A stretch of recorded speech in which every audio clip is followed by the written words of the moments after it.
For some reason this day, the solemnity of Saints Peter and Paul reminds me of the old phrase, robbing Peter to pay Paul. This phrase goes back to the 14th century. It means taking resources from one source to cover a shortfall in another. In a broader sense, it means solving one problem by creating another.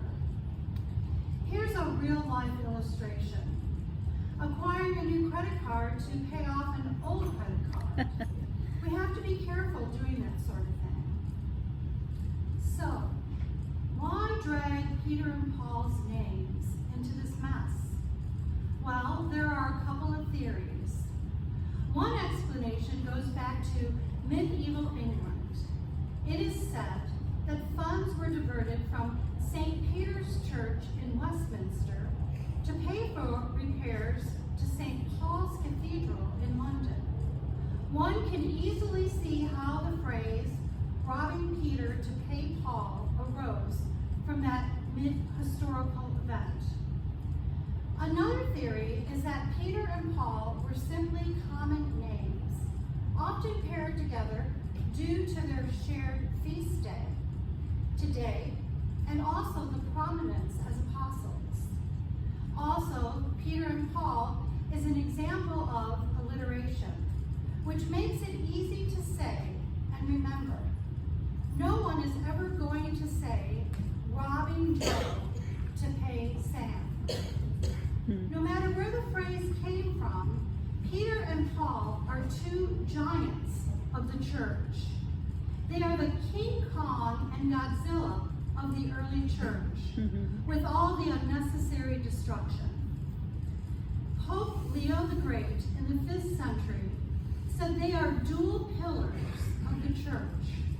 The church was built on the blood, sweat, and tears of Peter and Paul.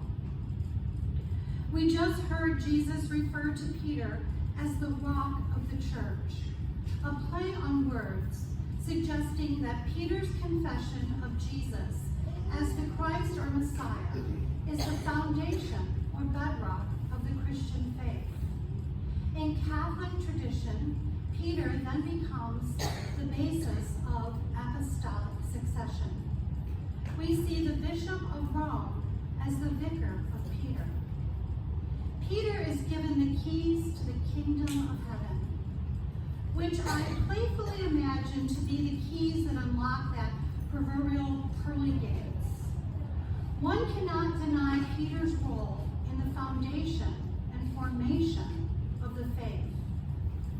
But I also suspect that without Paul's work as a missionary to the Gentiles, the church might have eventually petered out. Pardon the pun.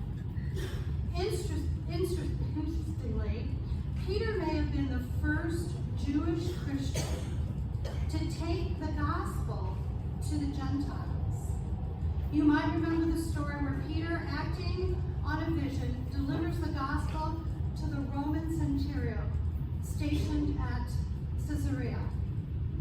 Even so, Peter continues to struggle with how wide the door should be open for the Gentiles. Paul effectively kicks the door open. Although Paul was not an imposing figure, the name Paulus means small. He proves the old adage that dynamite does come in small packages. One person in history called Paul the greatest salesman in the world. Even as he was going out there selling the gospel, not for money, he made a living as a tent maker. He seems to have had a running dispute with the corporate headquarters in Jerusalem. Again, the dispute always seemed to be about how open the door or how wide the gate should be for the Gentiles.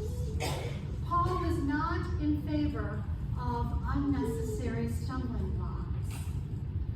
I like to imagine that Paul snuck into Peter's room one day and borrowed the keys to the kingdom, made an extra set, and put the keys back without Peter's knowledge. Together, these two men helped to build the most successful franchise in the history of humanity.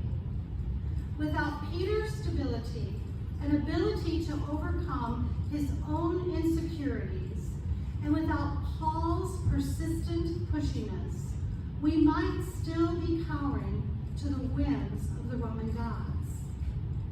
Today, we can celebrate the faithfulness and fervor of both Peter and Paul. We don't have to rob one man's status so that the other can have more status. This is not a zero-sum game where one man's gain is balanced by another man's loss. This is a good way to think about Christianity today. As independent Catholics, we don't need to rob the institutional Roman Catholic Church to be faithful to God, and vice versa. As a Catholic woman priest, my movement doesn't need to rob the male-dominated clergy of the traditional church to be faithful to God, and vice versa.